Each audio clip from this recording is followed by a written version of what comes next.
ਲੱਖ ਤੋਂ 1.5 ਲੱਖ रुपए per month ਭੱਠੇ ਵਾਲੇ ਨੂੰ ਟੈਕਸ ਦੀ ਮਾਰ ਪੈ ਗਈ ਹੈ, ਜਿਹੜਾ ਅਸੀਂ ਸਹਿਣ ਨਹੀਂ ਕਰ ਸਕਦੇ। ਅਡਾਨੀ ਦੇ ਪੋਰਟ, ਅਡਾਨੀ ਦਾ ਕੋਲਾ, ਹੋਰ ਕਿਸੇ ਨੇ ਕੋਲਾ ਕੋ ਲਿਆ ਨਹੀਂ ਸਕਦਾ, ਕੋਈ ਵੇਚ ਨਹੀਂ ਸਕਦਾ।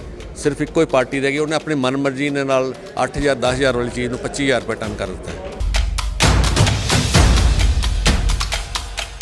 ਜੋ ਵਨ ਮੈਨ ਸ਼ੋਅ ਹੋਏਗਾ ਉਹ ਮਨਮਰਜ਼ੀ ਦਾ ਸ਼ੋਅ ਹੋਏਗਾ। ਉਹ ਸਾਡੀ ਕੋਲ ਇੰਡਸਟਰੀ ਵਿੱਚ ਵੈਸੇ ਵਨ ਮੈਨ ਤੇ ਮਨਮਰਜ਼ੀ ਵਾਲਾ ਸ਼ੋਅ ਚੱਲ ਰਿਹਾ ਹੈ। ਲੋਕਤੰਤਰ 'ਚ ਵੈਸੇ ਵਨ ਮੈਨ ਸ਼ੋਅ ਹੋਣਾ ਚਾਹੀਦਾ ਕਿ ਨਹੀਂ, ਕਿਉਂਕਿ ਇੱਕ ਲੋਕਤੰਤਰ ਹੈ ਸਾਡਾ ਦੇਸ਼। ਤੁਸੀਂ ਕੀ ਮੰਨਦੇ ਹੋ, ਇਹ ਹੋਣਾ ਚਾਹੀਦਾ ਕਿ ਨਹੀਂ ਹੋਣਾ ਚਾਹੀਦਾ? ਲਿਖਤੀ ਕੰਪਲੇਂਟ ਆਪਣਾ ਆਬਜੈਕਸ਼ਨ ਦਿੱਤਾ ਸੀ, ਜਿਸ 'ਤੇ ਸਰਕਾਰ ਨੇ ਕੋਈ ਸੁਣਵਾਈ ਨਹੀਂ ਕੀਤੀ। ਗੱਲ ਕਹੀ ਗਈ ਹੈ ਕਿ ਤੁਹਾਡੇ ਪੱਠਿਆਂ 'ਚੋਂ ਧੂੰਆਂ ਬਹੁਤ ਨਿਕਲਦਾ, ਪੋਲਿਊਸ਼ਨ ਬਹੁਤ ਜ਼ਿਆਦਾ ਹੋ ਰਿਹਾ, ਕਿਉਂਕਿ ਚਰਚਾ ਵੀ ਇੱਕ ਹੁੰਦੀ ਰਹੀ। ਔਰ ਮੇਰੇ ਖਿਆਲ 'ਚ ਲਗਭਗ 2500 ਭੱਠੇ ਨੂੰ ਕਨਵਰਟ ਕਰਨ ਵਾਸਤੇ ਪੰਜਾਬ ਦੇ ਵਿੱਚ ਭੱਠਾ ਮਾਲਕਾਂ ਨੇ 10,000 ਕਰੋੜ ਰੁਪਏ ਖਰਚਿਆ। ਦੋਸਤੋ, ਪੰਜਾਬ ਦੇ ਭੱਠਾ ਮਾਲਕਾਂ ਨੇ ਇੱਕ ਮੀਟਿੰਗ ਕੀਤੀ ਹੈ। ਜਿਹੜੀ ਭੱਠਾ ਐਸੋਸੀਏਸ਼ਨ ਜਿਹੜੇ ਨੇ ਉਹਨਾਂ ਨੇ ਮੀਟਿੰਗ ਕਰਕੇ ਇੱਕ ਪ੍ਰਸਤਾਵ ਪਾਰਿਤ ਕੀਤਾ ਗਿਆ ਕਿ ਅਗਰ ਕੇਂਦਰ ਸਰਕਾਰ ਨੇ ਉਹਨਾਂ ਦੀ ਗੱਲਾਂ ਨਹੀਂ ਮੰਨੀਆਂ ਤੇ ਆਉਣ ਵਾਲੇ ਟਾਈਮ ਵਿੱਚ ਉਹ ਇੱਟ ਬਣਾਉਣਾ ਬੰਦ ਕਰ ਦਿੰਦੇ। ਉਸੇ ਲੜੀ ਦੇ ਤਹਿਤ ਸਾਡੀ ਗੱਲਬਾਤ ਹੋ ਰਹੀ ਹੈ, ਜਿਹੜੇ ਕਿ ਪੰਜਾਬ ਦੇ ਭੱਠਾ ਐਸੋਸੀਏਸ਼ਨ ਦੇ ਜਿਹੜੇ ਸੈਕਟਰੀ ਨੇ ਮੁਕੇਸ਼ ਨੰਦਾ ਜੀ। ਸਰ, ਸਵਾਗਤ ਹੈ। ਕੀ ਅੱਜ ਜੋ ਮੀਟਿੰਗ ਹੈ, ਮੀਟਿੰਗ ਸਿੱਟਾ ਕੀ ਨਿਕਲਿਆ ਜੀ? ਮੀਟਿੰਗ 'ਚ ਹੈ ਜੀ ਕਿ ਸਾਡੇ all India brick and tile manufacturing federation ਨੇ 23/6/2022 ਨੂੰ ਪ੍ਰਸਤਾਵ ਪਾਸ ਕੀਤਾ ਸੀਗਾ ਕਿ ਸਾਰੇ ਹਿੰਦੁਸਤਾਨ ਦੇ ਪੱਠੇ ਬੰਦ ਰਹਿਣਗੇ। ਉਹਦੇ ਪਿੱਛੇ ਰੀਜ਼ਨ ਇਹ ਸੀਗਾ ਕਿ ਪਿਛਲੇ ਸਾਲ 1.5 ਸਾਲ ਤੋਂ ਇੱਕ ਤਾਂ ਸਾਨੂੰ ਕੋਲੇ ਦੀ ਬਹੁਤ ਪ੍ਰੋਬਲਮ ਹੈ। ਜਿਹੜਾ ਕੋਲਾ ਮਾਰਚ 2021 ਦੇ ਵਿੱਚ 8,000 ਤੋਂ 10,000 ਰੁਪਏ ਪ੍ਰਤੀ ਟਨ ਸੀ, ਉਹ ਇਸ ਸੀਜ਼ਨ ਅਸੀਂ ਮਾਰਚ, ਅਪ੍ਰੈਲ, ਮਈ, ਜੂਨ ਜਿਹੜਾ 22 ਦੇ ਵਿੱਚ 22 ਤੋਂ 25-27,000 ਰੁਪਏ ਪ੍ਰਤੀ ਟਨ ਕੰਜ਼ਿਊਮ ਕੀਤਾ ਹੈ। ਇੰਨਾ ਮਹਿੰਗਾ ਕੋਲਾ ਕੰਜ਼ਿਊਮ ਕਰਕੇ ਸਾਡੇ ਜਿਹੜੇ ਕੈਪੀਟਲ ਲਾਸ ਹੋ ਗਿਆ, ਉਹ ਅਸੀਂ ਆਉਣ ਵਾਲੇ ਸਮੇਂ ਦੇ ਵਿੱਚ ਭੱਠਾ ਚਲਾਉਣ ਦੇ ਕਾਬਲ ਨਹੀਂ ਰਵਾਂਗੇ ਜੇ ਇਸ ਕੋਲੇ ਦੀ ਪੋਜੀਸ਼ਨ ਨੂੰ ਠੀਕ ਨਾ ਕੀਤਾ ਗਿਆ ਤਾਂ। GST ਦੀ ਵੀ ਕੋਈ ਪ੍ਰੋਬਲਮ ਹੈ, ਇਹਨੂੰ ਵੀ ਲੈ ਕੇ ਕੋਈ ਡਿਸਕਸ਼ਨ ਹੋਇਆ, ਕੋਈ ਇੱਥੇ ਗੱਲਬਾਤ ਹੋਈ? ਹਾਂਜੀ, GST ਜਦੋਂ ਹਿੰਦੁਸਤਾਨ 'ਚ ਲੱਗੀ ਸੀ ਤਾਂ ਉਹਦੇ ਵਿੱਚ ਇਹ ਸੀਗਾ ਕਿ ਵਨ ਟਾਈਮ ਟੈਕਸ ਹੈ। ਤੁਸੀਂ ਇੱਕ ਇੰਡਸਟਰੀ ਨੇ ਇੱਕ ਵਾਰੀ ਟੈਕਸ ਦੇਣਾ ਹੈ। ਤੁਸੀਂ ਜੇ ਕੋਈ ਪਰਚੇਜ ਕਰੋਗੇ ਤਾਂ ਤੁਹਾਨੂੰ ਇਨਪੁਟ ਕ੍ਰੈਡਿਟ ਮਿਲੇਗਾ। ਹੁਣ ਇਸ ਵਿੱਚ ਸਾਡਾ 2021 ਦੇ ਵਿੱਚ ਇਹਨਾਂ ਨੇ GST ਵਿੱਚ ਅਮੈਂਡਮੈਂਟ ਕਰਕੇ ਸਾਡਾ ਜਿਹੜਾ 1% ਦੀ ਸਲੈਬ ਸੀ ਉਹਨੂੰ 6% ਕਰ ਦਿੱਤਾ। ਜਿਹੜੀ 5% ਵਾਲੀ ਸਲੈਬ ਸੀ ਉਹਨੂੰ 12% ਕਰ ਦਿੱਤਾ। ਔਰ 1 ਤੋਂ 6% ਕਰਨ ਵਿੱਚ ਸਾਨੂੰ ਇਨਪੁਟ ਕ੍ਰੈਡਿਟ ਨਹੀਂ ਮਿਲੇਗਾ। ਅਸੀਂ 1% ਵਾਲਾ ਬੰਦਾ 6% ਟੈਕਸ ਦੇਵੇਗਾ, ਪਰ ਜੇ ਕੋਈ ਆਪਣੀ ਖੁਦ ਦੀ ਪਰਚੇਜਿੰਗ ਕਰਦਾ, ਜਿਸ ਤਰ੍ਹਾਂ ਕੋਲੇ ਦੀ ਪਰਚੇਜਿੰਗ ਕਰਦਾ, ਇੱਕ ਪੱਠੇ ਉੱਤੇ ਹੋਰ ਕੋਈ ਚੀਜ਼ ਖਰੀਦਣ ਦੀ, ਲੋਹਾ ਖਰੀਦਣ ਦੀ ਜ਼ਰੂਰਤ ਪਈ, ਟਾਇਰ ਖਰੀਦਣ ਦੀ ਜ਼ਰੂਰਤ ਪਈ, ਉਹਦੇ ਉੱਪਰ ਜਿਹੜਾ ਟੈਕਸ ਦੇਣਾ ਉਹ ਸਾਨੂੰ ਇਨਪੁਟ ਕ੍ਰੈਡਿਟ ਨਹੀਂ ਮਿਲੇਗਾ। ਸਾਨੂੰ ਲੱਖ ਤੋਂ 1.5 ਲੱਖ ਰੁਪਏ ਪਰ ਮੰਥ ਭੱਠੇ ਵਾਲੇ ਨੂੰ ਟੈਕਸ ਦੀ ਮਾਰ ਪੈ ਗਈ ਹੈ, ਜਿਹੜਾ ਅਸੀਂ ਸਹਿਣ ਨਹੀਂ ਕਰ ਸਕਦੇ। ਕੋਇਲਾ ਕਿਉਂ ਮਹਿੰਗਾ ਹੋ ਗਿਆ? ਜੇ ਕੋਇਲੇ ਦੀ ਗੱਲ ਕਰੀਏ ਤਾਂ ਤੁਹਾਨੂੰ ਜੋ ਕੋਇਲਾ ਮਿਲਦਾ ਸੀ, ਤੁਹਾਨੂੰ ਕਿਉਂ ਲੱਗਦਾ ਕਿ ਉਹ ਮਹਿੰਗਾ ਕਿਉਂ ਹੋ ਗਿਆ? ਕੋਲਾ ਦੇਖੋ ਜੀ, ਪਹਿਲੇ ਕੋਲਾ ਹਿੰਦੁਸਤਾਨ ਦੇ ਵਿੱਚ ਅਸਾਮ ਤੋਂ ਮਿਲਦਾ ਸੀ, ਬੰਗਾਲ ਤੋਂ ਮਿਲਦਾ ਸੀ, ਝਾਰਖੰਡ ਤੋਂ ਮਿਲਦਾ ਸੀ, ਬਿਹਾਰ ਤੋਂ ਮਿਲਦਾ ਸੀ। ਹਿੰਦੁਸਤਾਨੀ ਕੋਲ ਸੀ। ਅੱਜ ਤੋਂ 10 ਸਾਲ ਪਹਿਲਾਂ, 15 ਸਾਲ ਪਹਿਲਾਂ ਇੱਕ ਗੱਲ ਕਹੀ ਜਾਂਦੀ ਸੀ ਵੀ ਹਿੰਦੁਸਤਾਨ ਕੋਲ ਆਪਣੇ ਆਉਣ ਵਾਲੇ 100 ਸਾਲ ਦਾ ਕੋਲਾ ਹੈ। ਔਰ ਪਿਛਲੇ ਸਮੇਂ ਤੋਂ ਟ੍ਰੈਂਡ ਚੇਂਜ ਹੋ ਗਿਆ ਔਰ ਸਾਰਾ ਕੋਲਾ USA ਤੋਂ, ਇੰਡੋਨੇਸ਼ੀਆ ਤੋਂ, ਆਸਟ੍ਰੇਲੀਆ ਤੋਂ ਆਉਣਾ ਸ਼ੁਰੂ ਹੋ ਗਿਆ। ਔਰ ਪਹਿਲੇ ਇਹਦਾ ਸਿਸਟਮ ਠੀਕ ਸੀ। ਇਹ 'ਚ ਕਾਫੀ ਪਾਰਟੀਆਂ ਸਨ, ਹਰ ਕੋਈ ਪਾਰਟੀ ਆਉਂਦੀ ਸੀ, ਕੰਪੀਟੀਸ਼ਨ ਨਾਲ ਮਾਲ ਵਿਕਦਾ ਸੀ। ਔਰ ਪਿਛਲੇ ਸਾਲ 1.5 ਸਾਲ ਤੋਂ ਸਿਰਫ ਇੱਕੋ ਹੀ ਪਾਰਟੀ ਰਹਿ ਗਈ, ਅਡਾਨੀ ਕੋਲ ਕੰਪਨੀ। ਅਡਾਨੀ ਦੇ ਪੋਰਟ, ਅਡਾਨੀ ਦਾ ਕੋਲਾ, ਹੋਰ ਕਿਸੇ ਨੇ ਕੋਲਾ ਕੋ ਲਿਆ ਨਹੀਂ ਸਕਦਾ, ਕੋਈ ਵੇਚ ਨਹੀਂ ਸਕਦਾ। ਸਿਰਫ ਇੱਕੋ ਹੀ ਪਾਰਟੀ ਰਹਿ ਗਈ, ਉਹਨੇ ਆਪਣੀ ਮਨਮਰਜ਼ੀ ਦੇ ਨਾਲ 8,000 10,000 ਵਾਲੀ ਚੀਜ਼ ਨੂੰ 25,000 ਰੁਪਏ ਟਨ ਕਰ ਦਿੱਤਾ ਹੈ। ਕੀ ਮੰਨਦੇ ਹੋ? ਫਿਰ ਉਹੀ ਸਕੀਮ ਜੋ ਕਿਸਾਨਾਂ ਨਾਲ ਲਾਗੂ ਹੋਈ ਸੀ ਕਿ ਅਡਾਨੀ ਨੂੰ ਵੇਚੋ ਤੇ ਅਡਾਨੀ ਅੱਗੇ ਆਪਣੇ ਆਪ ਨੂੰ ਦੋਗਾ, ਤੁਹਾਡੇ ਉੱਤੇ ਵੀ ਇਹੀ ਲੱਗ ਰਿਹਾ ਕਿ ਅਡਾਨੀ ਜੀ ਇੱਕ ਕਬਜ਼ਾ ਕਰਨਾ ਚਾਹੁੰਦੇ ਜਾਂ ਇੱਕ ਪਰਿਵਾਰ ਨੂੰ ਜਾਂ ਇੱਕ ਧਿਰ ਨੂੰ ਕੇਂਦਰ ਸਰਕਾਰ ਫਾਇਦਾ ਦੇਣਾ ਚਾਹੁੰਦੀ ਹੈ? ਦੇਖੋ, ਬਿਜ਼ਨਸ ਦਾ ਇਹ ਅਸੂਲ ਹੈ, ਜੇ ਕੰਪੀਟੀਟਰ ਆਪਸ 'ਚ ਹੁੰਦੇ ਨੇ ਤੇ ਉਹ ਮਿਨੀਮਾਈਜ਼ ਪ੍ਰੋਫਿਟ ਦੇ ਨਾਲ ਜਿਹੜਾ ਹੈ ਉਹ ਚੀਜ਼ ਮਾਰਕੀਟ 'ਚ ਵਿਕਦੀ ਹੈ। ਜੋ ਵਨ ਮੈਨ ਸ਼ੋਅ ਹੋਏਗਾ ਉਹ ਮਨਮਰਜ਼ੀ ਦਾ ਸ਼ੋਅ ਹੋਏਗਾ। ਉਹ ਸਾਡੀ ਕੋਲ ਇੰਡਸਟਰੀ ਵਿੱਚ ਵੈਸੇ ਵਨ ਮੈਨ ਤੇ ਮਨਮਰਜ਼ੀ ਵਾਲਾ ਸ਼ੋਅ ਚੱਲ ਰਿਹਾ ਹੈ। ਲੋਕਤੰਤਰ 'ਚ ਵੈਸੇ ਵਨ ਮੈਨ ਸ਼ੋਅ ਹੋਣਾ ਚਾਹੀਦਾ ਕਿ ਨਹੀਂ, ਕਿਉਂਕਿ ਇੱਕ ਲੋਕਤੰਤਰ ਹੈ ਸਾਡਾ ਦੇਸ਼। ਤੁਸੀਂ ਕੀ ਮੰਨਦੇ ਹੋ, ਇਹ ਹੋਣਾ ਚਾਹੀਦਾ ਕਿ ਨਹੀਂ ਹੋਣਾ ਚਾਹੀਦਾ? ਇਹ ਬਿਲਕੁਲ ਨਹੀਂ ਹੋਣਾ ਚਾਹੀਦਾ। ਸਾਡੀ ਇੰਡਸਟਰੀ 2700 ਭੱਠਾ ਪੰਜਾਬ ਦਾ, 1.5 ਲੱਖ ਭੱਠਾ ਆਲ ਇੰਡੀਆ ਦਾ, ਪੂਰੀ ਇੰਡਸਟਰੀ ਸਾਡੀ ਸਫਰ ਕਰ ਰਹੀ ਹੈ ਇਸ ਨੂੰ।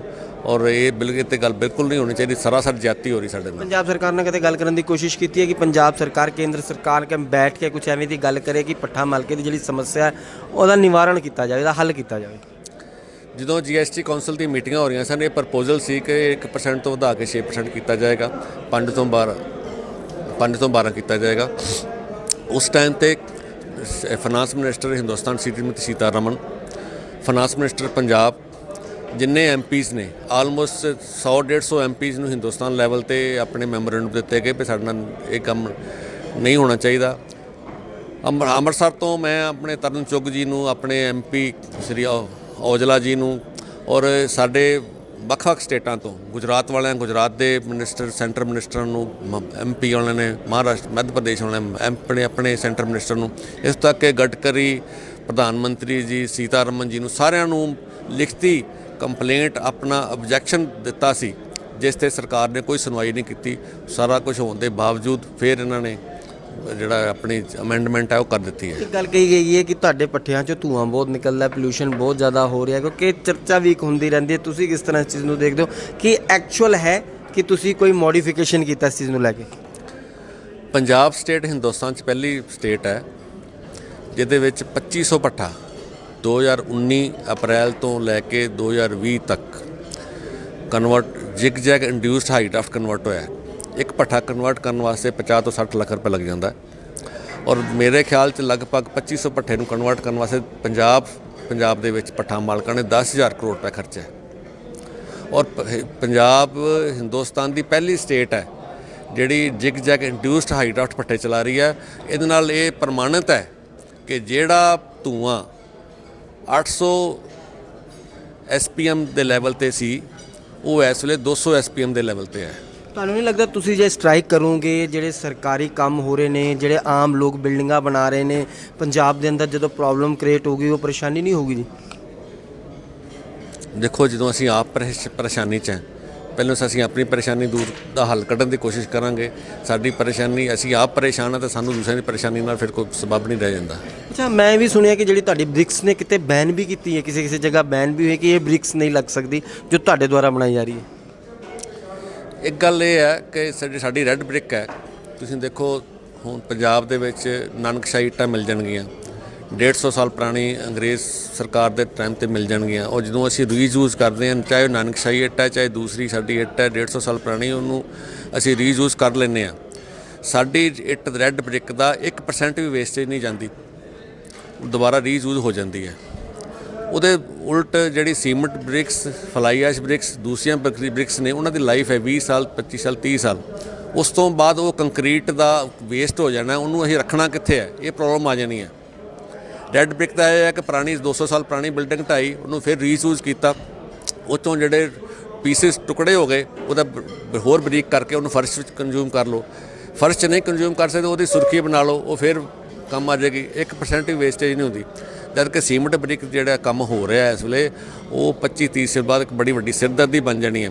ਔਰ ਇਹਦੇ ਪਿੱਛੇ, ਰੈੱਡ ਬ੍ਰਿਕ ਨੂੰ ਬੈਨ ਕਰਨ ਦੇ ਪਿੱਛੇ ਮਲਟੀਨੈਸ਼ਨਲ ਕੰਪਨੀਆਂ ਨੇ, ਸੀਮੈਂਟ ਇੰਡਸਟਰੀ ਹੈ, ਫਲਾਈ ਐਸ਼ ਇੰਡਸਟਰੀ ਹੈ, ਉਹ ਇੰਡਸਟਰੀਆਂ ਨੇ ਜਿਹੜੀਆਂ ਸਾਡੀ MSME sector, small scale sector ਦੀ ਇੰਡਸਟਰੀ ਨੂੰ ਖਤਮ ਕਰਕੇ ਆਪਣੇ ਵੱਡੇ ਜਿਹੜੇ ਮਲਟੀਨੈਸ਼ਨਲ ਯੂਨਿਟ ਨੇ ਉਹ ਲਗਾਉਣਾ ਚਾਹੁੰਦੀਆਂ ਨੇ। ਕੀ ਸਿੱਟਾ ਕੀ ਨਿਕਲਿਆ? ਅਗਰ ਸਿੱਟੇ ਦੀ ਗੱਲ ਕਰੀਏ ਤਾਂ ਅੱਜ ਤੁਹਾਡਾ ਸਿੱਟਾ ਕੀ ਨਿਕਲਿਆ? ਕਿਸ ਚੀਜ਼ ਨੂੰ ਲੈ ਕੇ ਕੀ ਫੈਸਲਾ ਹੋਇਆ? ਆਉਣ ਵਾਲੇ ਟਾਈਮ 'ਚ ਤੁਸੀਂ ਧਰਨੇ 'ਤੇ ਜਾਓਗੇ ਜਾਂ ਤੁਸੀਂ ਕਿਸੇ ਇੱਟ ਬਣਾਓਗੇ ਨਹੀਂ? ਸਿੱਟਾ ਕੀ ਨਿਕਲਿਆ ਅੱਜ ਦੀ ਬੈਠਕ ਦਾ? ਅਸੀਂ all India brick and tile manufacturing federation ਦੇ ਦਿਸ਼ਾ ਨਿਰਦੇਸ਼ ਮੁਤਾਬਕ ਅਸੀਂ ਆਪਣੇ ਭੱਠੇ ਆਉਣ ਵਾਲੇ ਸਮੇਂ 'ਚ ਅਣਮਿੱਥੇ ਸਮੇਂ ਲਈ ਬੰਦ ਕਰ ਰਹੇ ਹਾਂ। ਅਸੀਂ ਨਾ ਉਹਦੀ ਬੇਕਿੰਗ ਕਰਾਂਗੇ, ਪਕਾਵਾਂਗੇ, ਤੇ ਨਾ ਹੀ ਨਵੀਆਂ ਰਾ ਮਟੀਰੀਅਲ ਬਣਾਵਾਂਗੇ ਜਿੰਨਾ ਚਿਰ ਤੱਕ ਸਾਡੀ ਇਹ ਦੋ ਜਿਹੜੇ ਮਸਲੇ ਨੇ, GST ਔਰ ਕੋਲਾ, ਉਹਨੂੰ ਹੱਲ ਨਹੀਂ ਕੀਤਾ ਜਾਂਦਾ।